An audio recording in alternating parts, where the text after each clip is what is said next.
Márcia sempre teve certeza de quem era. Cresceu em uma família tradicional do interior de São Paulo, onde as coisas tinham ordem, lugar e explicação. Seu pai era comerciante, dono de 3 lojas de tecidos na cidade, e sua mãe cuidava da casa com mão firme e regras rígidas. Ali, os valores eram transmitidos sem questionamentos, de geração em geração, como uma herança invisível que pesava mais que qualquer bem material. Ela aprendeu desde cedo que o mundo tinha divisões naturais. Seu pai repetia sempre as mesmas frases durante o jantar, enquanto cortava a carne com movimentos precisos. Dizia que cada pessoa tinha seu lugar na sociedade, que misturar as coisas só causava confusão e problemas. A mãe concordava em silêncio, servindo mais arroz, reforçando com o silêncio aquilo que as palavras já haviam estabelecido. Márcia nunca questionou. Simplesmente absorveu tudo como verdade absoluta, da mesma forma que aprendeu a tabuada ou as capitais dos estados. Eram fatos, não opiniões. Eram certezas que estruturavam seu mundo e davam sentido às coisas que via ao seu redor. Quando conheceu Roberto, aos 22 anos, em uma festa de formatura de um primo, soube imediatamente que ele era o homem certo. Ele vinha de uma família parecida, com os mesmos valores, as mesmas convicções, a mesma forma de ver o mundo. O pai dele era advogado, a mãe professora aposentada, e nas conversas durante o namoro, Márcia percebia que eles falavam a mesma língua silenciosa dos preconceitos herdados. Casaram-se um ano depois, em uma cerimônia grande na igreja matriz da cidade. Tiveram lua de mel em Campos do Jordão e voltaram para começar a vida em um apartamento que o pai de Roberto deu de presente. Ele abriu um escritório de contabilidade. Ela trabalhou por alguns anos em uma escola particular até engravidar. Lucas nasceu em uma manhã ensolarada de março, depois de 12 horas de trabalho de parto. Era um bebê grande, saudável, de olhos claros como os do pai e cabelos castanhos como os da mãe. Márcia olhou para aquele ser minúsculo em seus braços, se sentiu uma explosão de amor tão intensa que chegou a doer fisicamente. Naquele momento, jurou para si mesma que faria tudo, absolutamente tudo, para proteger aquele menino. Lucas cresceu como uma criança feliz. Engatinhou cedo, andou com 10 meses, falou suas primeiras palavras antes de completar um ano. Era esperto, curioso, sempre fazendo perguntas que deixavam Márcia orgulhosa. Ela o matriculou no melhor colégio particular da cidade, o mesmo onde havia estudado quando criança. O menino se desenvolveu bem. Fez amigos rapidamente, tirava boas notas, participava de todas as atividades da escola. Aos 7 anos, começou a jogar futebol no time do colégio. Aos 10, ganhou uma medalha em uma Olimpíada de Matemática. Aos 12, foi eleito representante de turma. Márcia e Roberto compareciam a todas as reuniões escolares, a todos os jogos, a todas as apresentações, sempre com sorrisos orgulhosos no rosto. Durante todo esse tempo, Márcia continuou transmitindo a Lucas os mesmos valores que havia recebido. Não de forma agressiva ou explícita, mas através de pequenos comentários, silêncios significativos, escolhas que pareciam naturais mas carregavam intenções claras. Quando Lucas perguntava por que não tinha colegas diferentes na turma dele, ela desviava o assunto. Quando ele comentava sobre alguma notícia que via na televisão, Roberto fazia observações que reforçavam suas crenças. A vida seguia seu curso previsível e confortável. Márcia trabalhava meio período em uma loja de roupas infantis. Roberto expandiu o escritório de contabilidade e contratou 2 funcionários. Lucas continuava sendo o filho modelo que eles sempre sonharam ter. Jantavam juntos todas as noites, viajavam nas férias para a praia ou para a casa dos avós no interior, frequentavam a igreja aos domingos. Tudo mudou em uma terça-feira comum de outubro. Lucas tinha completado 16 anos na semana anterior. A festa havia sido perfeita, com mais de 50 convidados, decoração temática de futebol, um bolo de 3 andares. O menino estava radiante, cercado de amigos, rindo, dançando, aproveitando cada momento.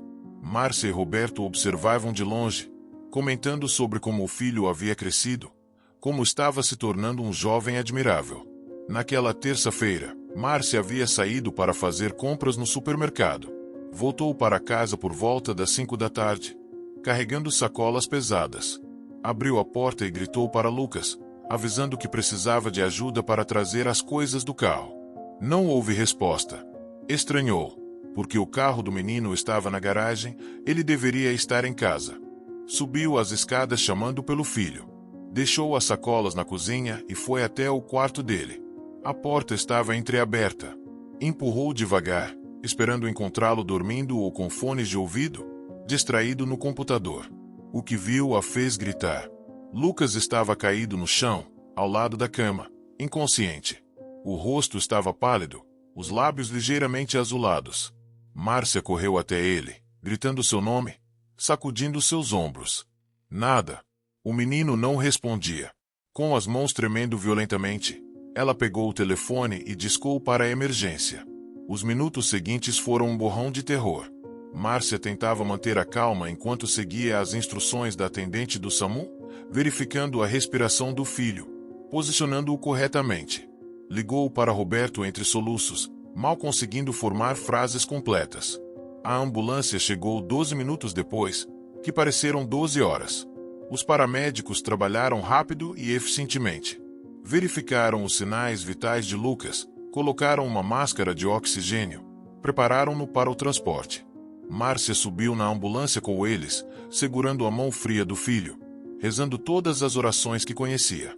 Roberto encontrou-se com eles no hospital. As horas seguintes foram uma tortura de espera. Médicos entravam e saíam da sala de emergência, sempre com expressões preocupadas. Faziam perguntas sobre o histórico médico de Lucas, sobre sintomas que talvez tivessem passado despercebidos.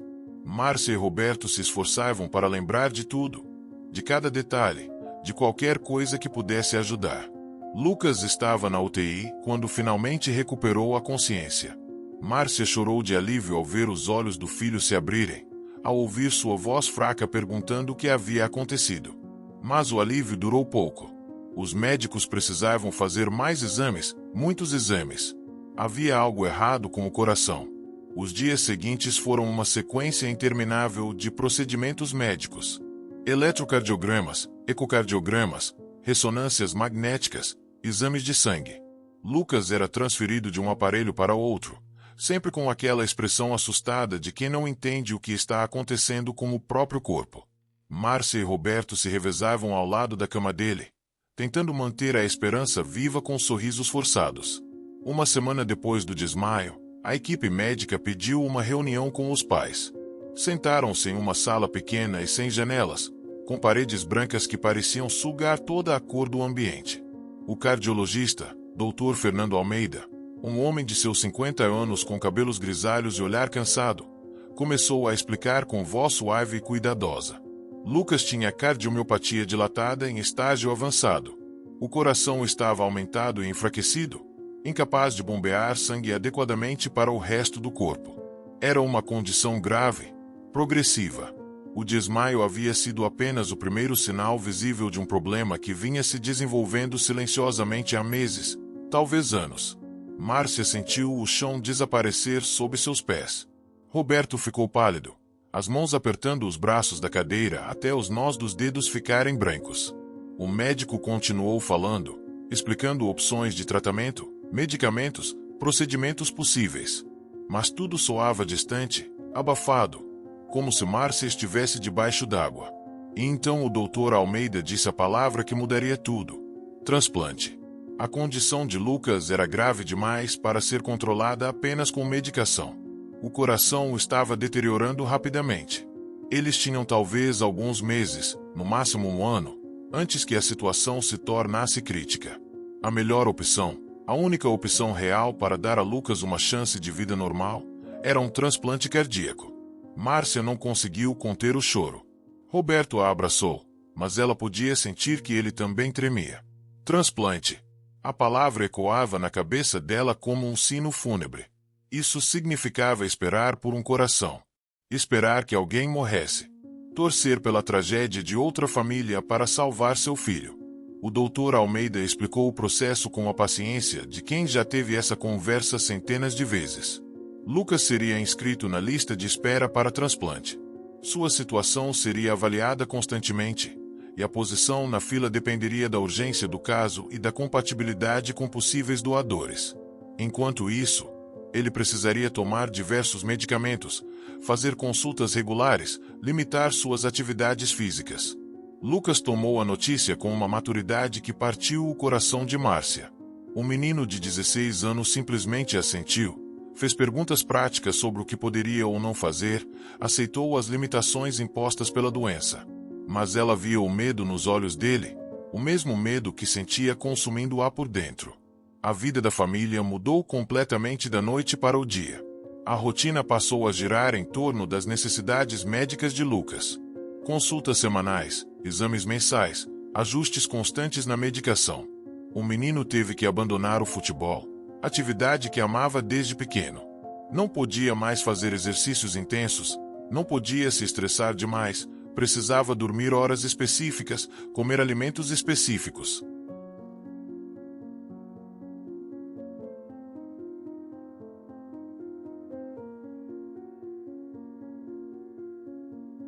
Márcia deixou o emprego para se dedicar integralmente aos cuidados do filho. Transformou-se em uma especialista em cardiomiopatia, lendo tudo o que encontrava sobre a condição, sobre transplantes, sobre taxas de sucesso e complicações.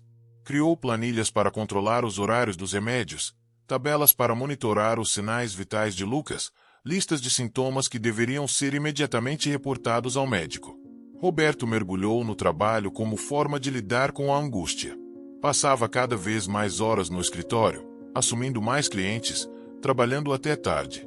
Márcia sabia que era a maneira dele de processar o medo, de sentir que tinha algum controle sobre a situação, mantendo as finanças estáveis, garantindo que poderiam pagar qualquer tratamento necessário. Os meses passavam com uma lentidão torturante. Lucas estava estável, mas visivelmente mais fraco. Perdeu peso, os olhos ficaram fundos, a pele adquiriu uma palidez que nenhuma quantidade de sol conseguia disfarçar. Os amigos ainda vinham visitá-lo, mas Márcia percebia que as visitas ficavam cada vez mais espaçadas. A vida dos outros adolescentes continuava em ritmo normal, enquanto Lucas estava preso em uma espera interminável. A família desenvolveu uma rotina de vigilância constante. Márcia dormia pouco, sempre alerta para qualquer som vindo do quarto de Lucas.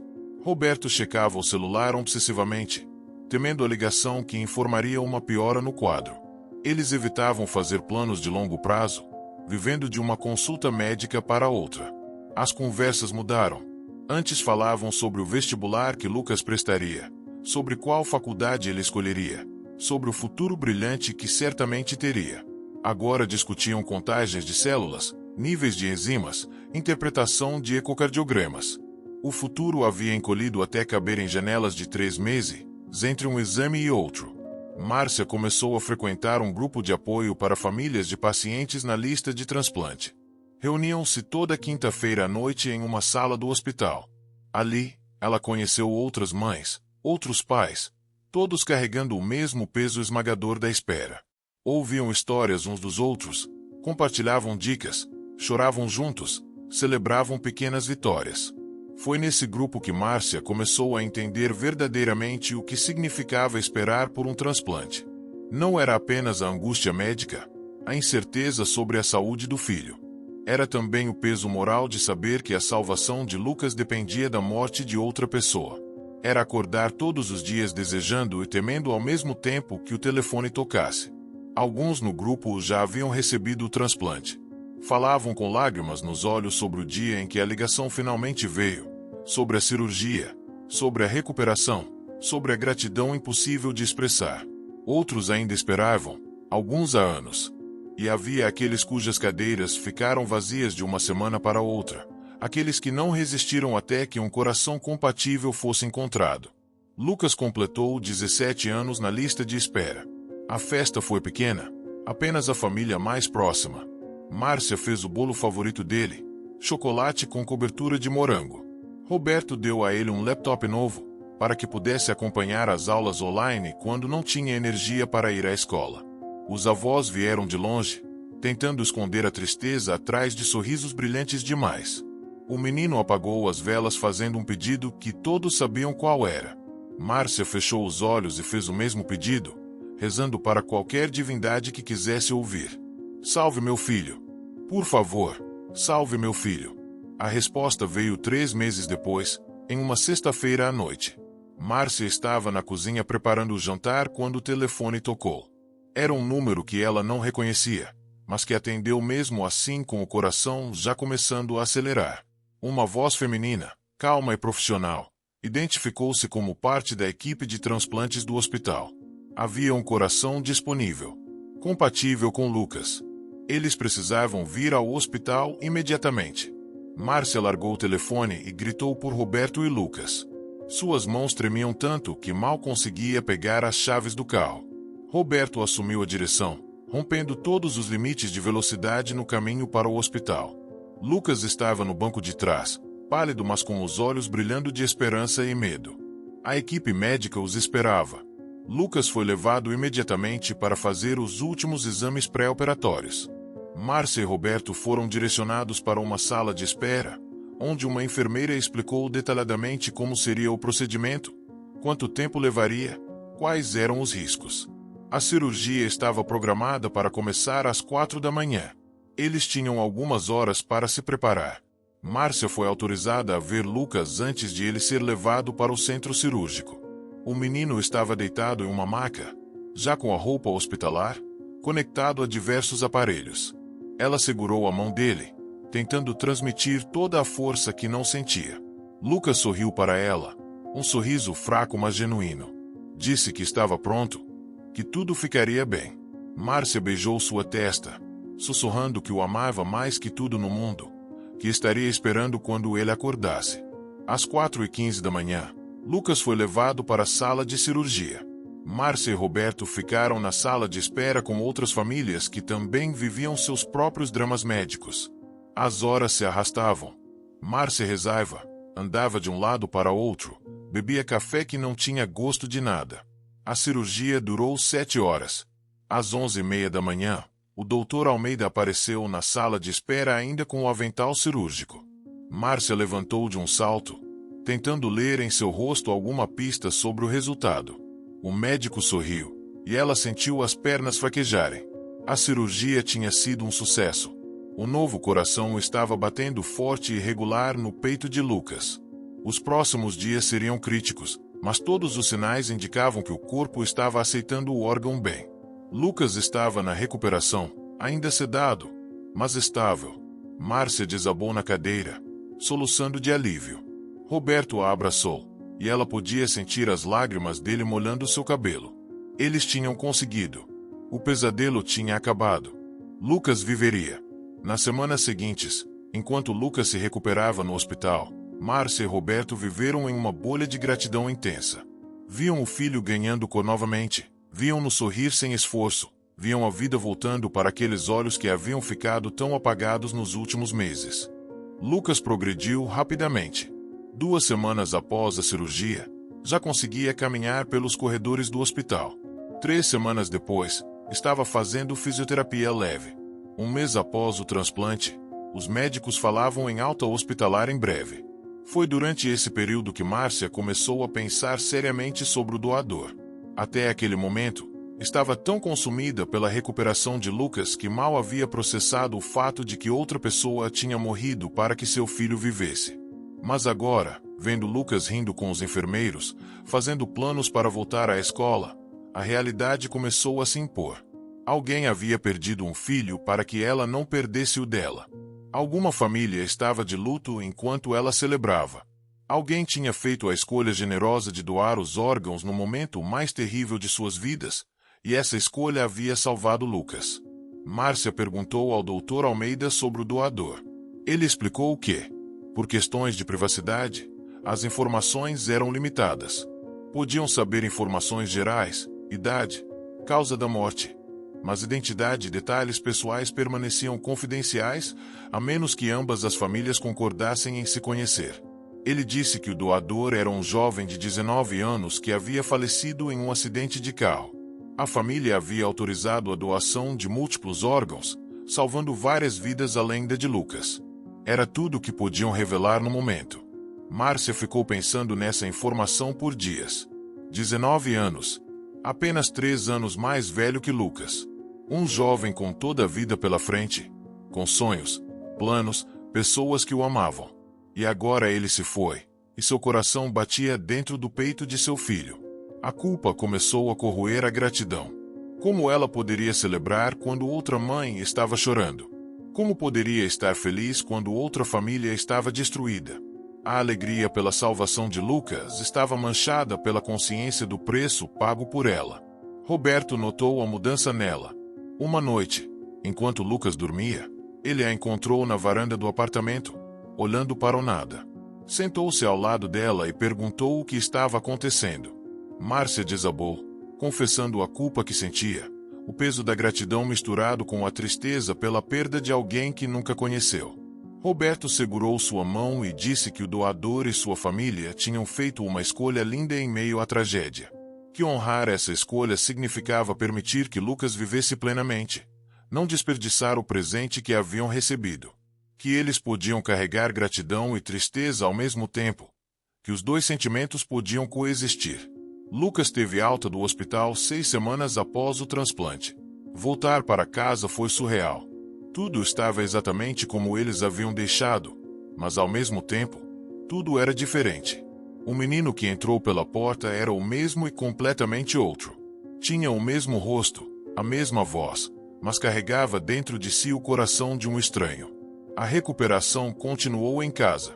Lucas tinha uma montanha de medicamentos para tomar, horários rígidos a seguir, consultas frequentes para monitoramento.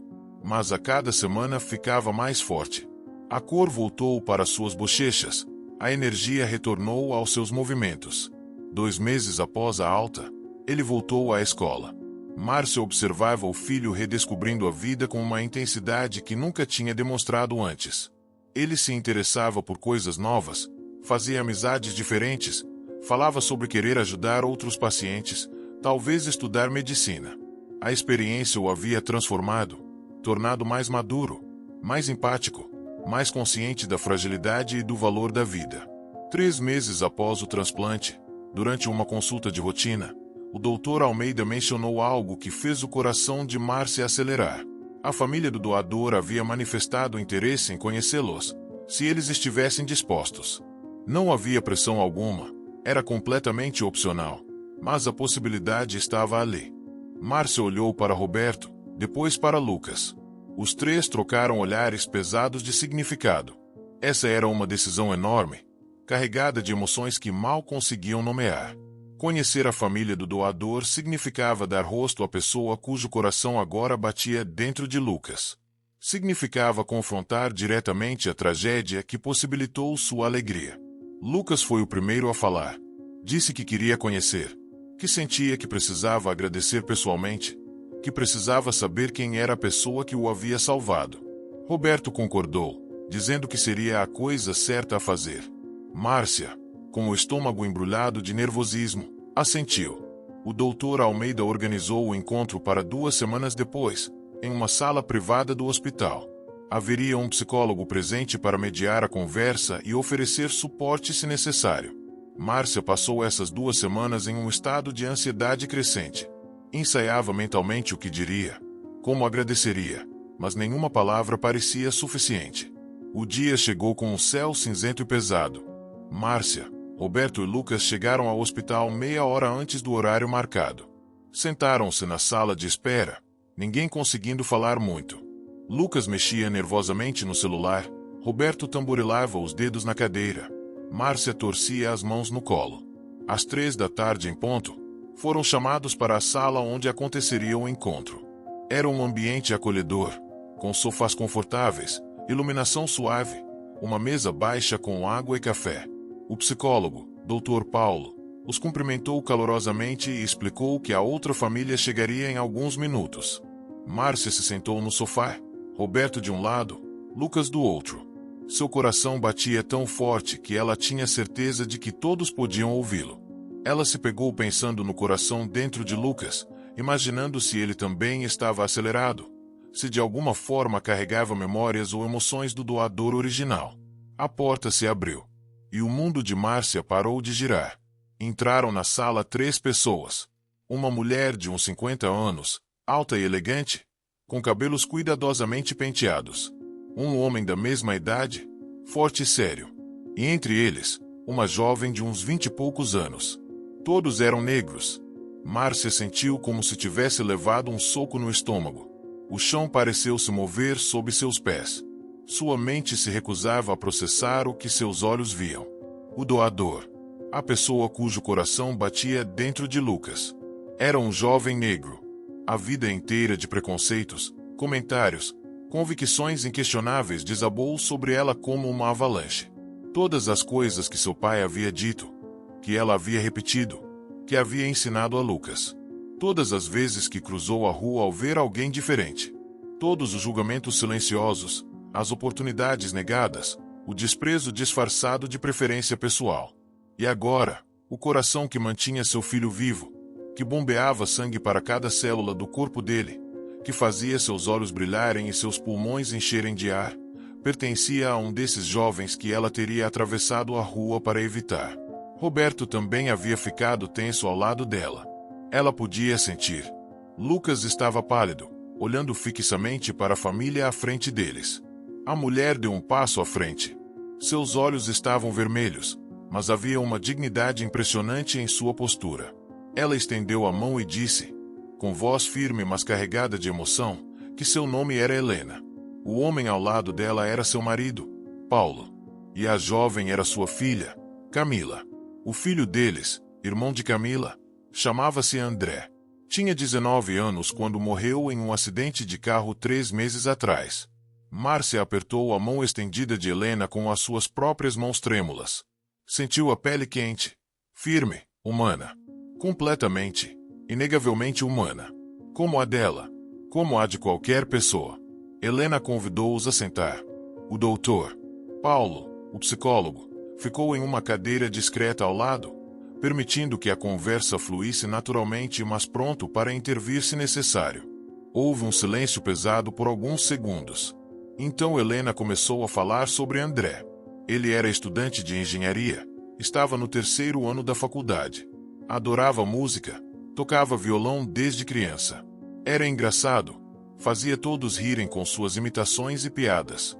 Trabalhava meio período em uma ONG que ensinava informática para crianças de comunidades carentes.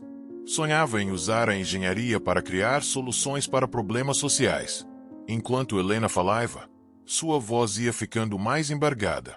Paulo segurava sua mão firmemente. Camila limpava discretamente as lágrimas que escorriam pelo rosto. André estava voltando de uma festa de aniversário de um amigo quando o acidente aconteceu. Um motorista bêbado atravessou o sinal vermelho e colidiu contra o carro dele. André foi levado às pressas para o hospital, mas os ferimentos na cabeça eram graves demais. Os médicos fizeram tudo o que podiam, mas ele entrou em morte cerebral. Helena parou de falar por um momento, lutando contra o choro. Paulo assumiu a narrativa. Eles sabiam que André tinha carteira de doador de órgãos. Ele havia feito questão de registrar isso quando tirou a habilitação. Sempre foi assim, sempre pensando em como poderia ajudar os outros. Então, no momento mais doloroso de suas vidas, quando tiveram que dizer adeus ao filho, decidiram honrar essa vontade dele. Os médicos explicaram que os órgãos de André poderiam salvar várias vidas. Coração, fígado, rins, córneas. Cada parte dele poderia dar a alguém uma segunda chance. E no meio da dor insuportável, eles encontraram um pequeno consolo nisso. André continuaria vivendo, de certa forma, através das pessoas que ele salvaria. Camila então olhou diretamente para Lucas e disse, com voz trêmula mas firme, que saber que o coração de André estava salvando alguém tornava a perda um pouco mais suportável. Que imaginar aquele coração batendo, mantendo alguém vivo, permitindo que uma família permanecesse inteira, trazia algum significado para a tragédia que haviam sofrido. Foi então que Lucas, com lágrimas escorrendo pelo rosto, levantou-se do sofá e caminhou até Camila. Ele a abraçou, e os dois choraram juntos, ela pela perda do irmão, ele pela gratidão impossível de expressar em palavras. Márcia observava aquela cena e sentia como se estivesse sendo partida ao meio. De um lado, alegria e gratidão por ter seu filho vivo. Do outro, uma vergonha tão profunda, tão devastadora, que mal conseguia respirar. Essas pessoas, essa família que havia perdido tudo. Essas pessoas que ela teria julgado na rua, que teria evitado em um elevador, que teria considerado inferiores sem conhecê-las. Essas pessoas haviam salvado Lucas.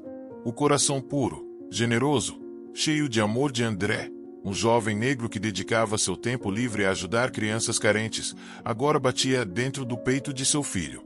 E ela, com toda a sua pretensa superioridade, com todos seus preconceitos cuidadosamente cultivados, era grata a ele. Devia a vida de Lucas a ele. A hipocrisia era tão gritante, tão brutal, que Márcia sentiu náusea. Helena se aproximou dela e pegou sua mão. Olhou nos olhos de Márcia e disse que sabia o quão difícil haviam sido os últimos meses para eles, que entendia o medo de perder um filho porque acabará de viver essa perda. Disse que saber que Lucas estava bem, que estava vivendo e tinha um futuro pela frente, trazia algum consolo. Márcia não conseguiu segurar mais. Desabou em soluços, chorando não apenas de gratidão, mas de vergonha. Uma vergonha tão profunda que queimava como ácido em suas veias. Helena a abraçou. Aquela mulher que tinha todos os motivos do mundo para odiar, para ser amarga, para guardar sua dor apenas para si. Abraçou Márcia com gentileza genuína. E isso tornou tudo ainda mais insuportável. Durante a hora seguinte, as duas famílias conversaram. Helena e Paulo mostraram fotos de André. Um bebê gordinho sorrindo para a câmera. Um menino de uniforme escolar no primeiro dia de aula. Um adolescente tocando violão em uma apresentação da escola. Um jovem formado no ensino médio, radiante com o diploma nas mãos. E finalmente, as últimas fotos, tiradas poucas semanas antes do acidente, mostrando um rapaz bonito, de sorriso largo e olhos cheios de vida. Lucas olhava cada foto com atenção reverente, tocando o peito inconscientemente, como se pudesse sentir André através das batidas do coração que agora era seu. Roberto estava visivelmente abalado, seus olhos vermelhos, a voz embargada quando fazia perguntas sobre o jovem. Camila contou histórias sobre o irmão, como ele a defendia quando era pequenininha e outras crianças a importunavam. Como ficava horas ajudando-a com a lição de matemática, mesmo quando ela chorava de frustração. Como, no dia anterior ao acidente, havia ligado só para dizer que a amava e que estava orgulhoso dela por ter passado no vestibular para medicina. Cada história era uma facada no coração de Márcia. Não porque eram tristes, embora fossem, mas porque revelavam a humanidade completa, complexa e bela de André. Um jovem que ela teria ignorado na rua. Um jovem cuja mãe ela teria observado com desconfiança em uma loja. Um jovem que ela teria considerado, em seus preconceitos silenciosos, como menos digno, menos valioso. E esse jovem tinha salvado Lucas. Paulo falou sobre como André era comprometido com justiça social. Como ficava indignado com desigualdades, com preconceitos, com injustiças. Como sonhava em usar seus conhecimentos de engenharia para criar tecnologias acessíveis para comunidades marginalizadas. Como acreditava profundamente que todas as pessoas mereciam as mesmas oportunidades, o mesmo respeito, a mesma dignidade. Márcia sentiu cada palavra como uma acusação.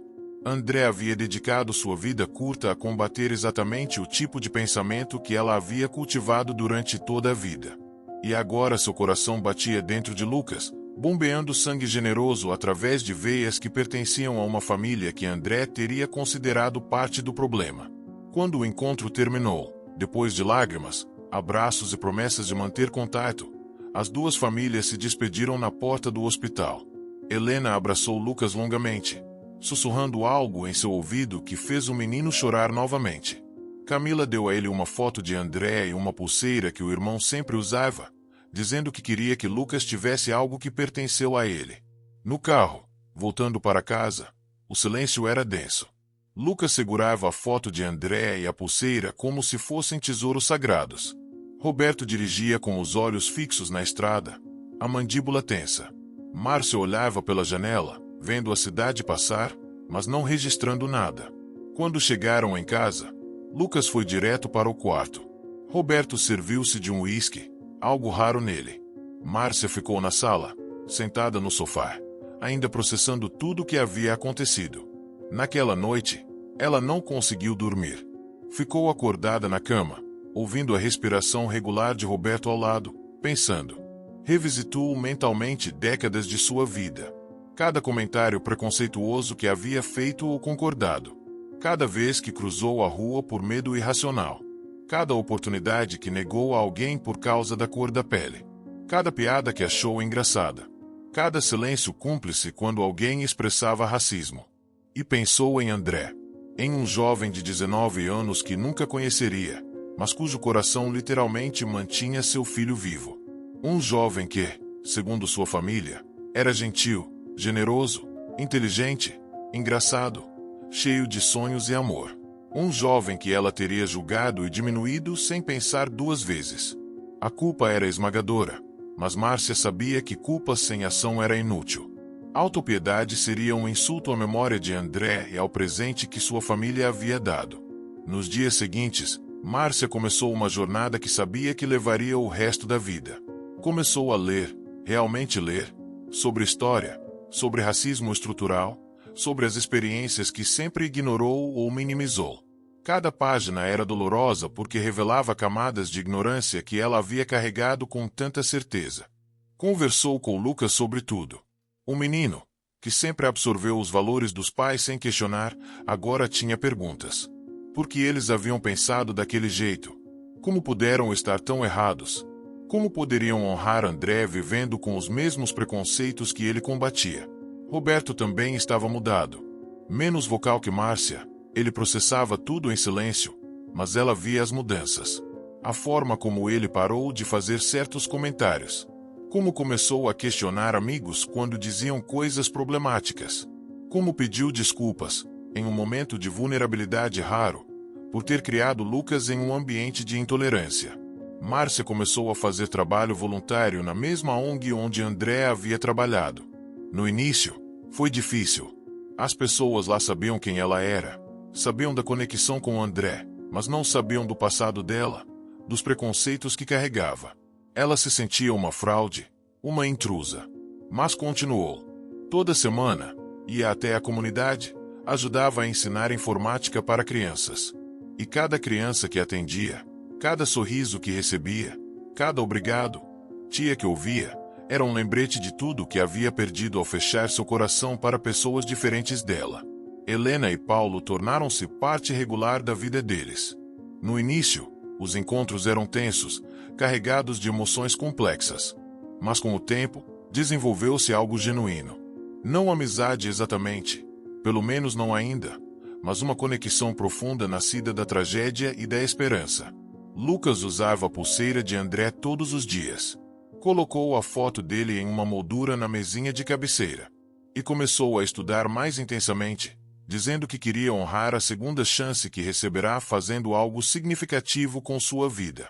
Falava em estudar medicina, em talvez trabalhar com doação de órgãos, em retribuir de alguma forma o presente impossível que receberá.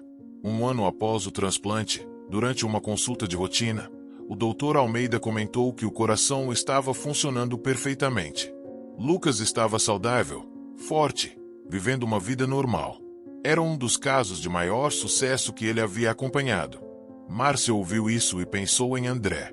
Em como aquele coração generoso continuava fazendo o que sempre fez, manter alguém vivo, dar esperança, criar possibilidades. Ela nunca falou abertamente com Helena sobre seu passado racista. Parte dela tinha medo da rejeição, do asco que certamente veria nos olhos daquela mulher se soubesse a verdade completa. Mas outra parte sabia que esse silêncio era covarde, que escondia a magnitude da transformação que André havia causado. Foi Camila quem forçou a conversa, em uma tarde em que visitava a família. Ela estava cursando medicina, realizando o sonho que André sempre apoiara. Durante o café, ela perguntou diretamente a Márcia sobre como sua perspectiva havia mudado desde o transplante. Houve um longo silêncio. Lucas e Roberto olharam para Márcia com expectativa. E então, com voz trêmula mas determinada, Márcia contou a verdade. Falou sobre como fora criada, sobre os preconceitos que absorveu sem questionar, sobre como os havia transmitido para Lucas.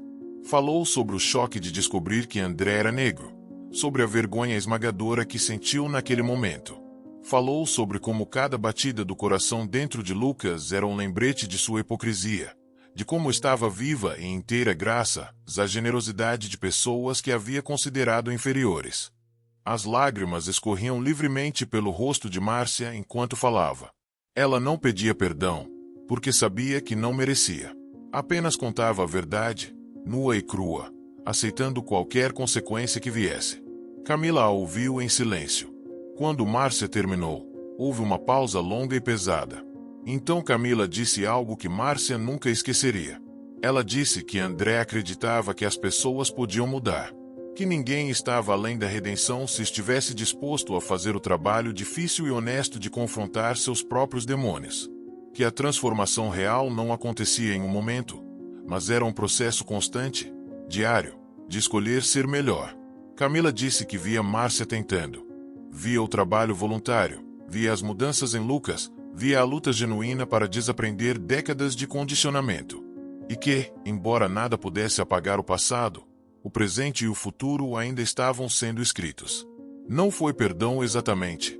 Camila deixou claro que não era sua responsabilidade perdoar, que o racismo que Márcia carregara tinha causado danos reais a pessoas reais, que a jornada dela era dela própria, não um favor a ninguém. Mas havia reconhecimento. Reconhecimento do esforço, da mudança, da vontade de ser melhor. 2 anos após o transplante, no aniversário da morte de André, as duas famílias se reuniram no cemitério. Levaram flores, ficaram em silêncio diante da lápide que dizia André Santos, filho amado, irmão querido, doador de vida. Lucas colocou a mão sobre o coração, sentindo as batidas firmes e regulares. Márcia viu seu filho ali, vivo, crescido, prestes a entrar na universidade, com toda uma vida pela frente. Uma vida que só existia por causa de André. Ela olhou para Helena, que também olhava para Lucas com uma expressão complexa de dor e consolo.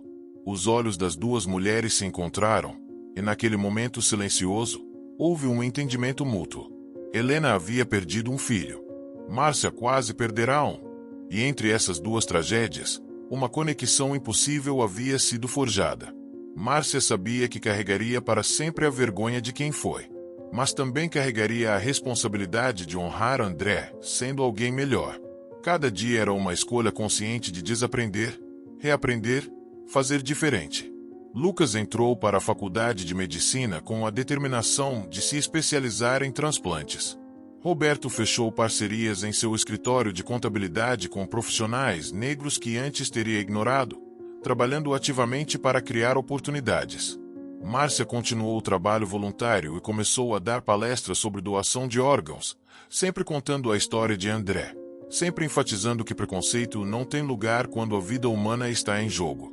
O coração de André continuava batendo, forte e firme, dentro do peito de Lucas. E cada batida era um lembrete de que a humanidade não tem cor, que a bondade não conhece fronteiras, que a vida é preciosa independentemente de quem a vive. Márcia nunca seria capaz de retribuir completamente o presente que receberá. Nunca seria capaz de apagar os anos de preconceito, os danos causados por sua ignorância escolhida. Mas podia tentar. Podia acordar cada dia e escolher ser melhor. Podia ensinar outros, compartilhar sua história, usar sua transformação como exemplo. Porque no final, André havia dado mais que seu coração a Lucas. Havia dado uma lição que nenhuma doutrina ou sermão jamais conseguiria. Havia provado, da forma mais irrefutável possível, que somos todos iguais. Que todos sangramos vermelho. Que todos merecemos viver, amar, sonhar. E essa lição, batendo firmemente no peito de Lucas a cada segundo de cada dia, era o verdadeiro legado de André. Um legado de amor que transcendeu a morte, de generosidade que transformou o ódio em gratidão, de humanidade que não conhece divisões. A cor do coração que salvou Lucas era vermelha. Apenas vermelha. Como todos os corações. Como sempre foi. Como sempre será.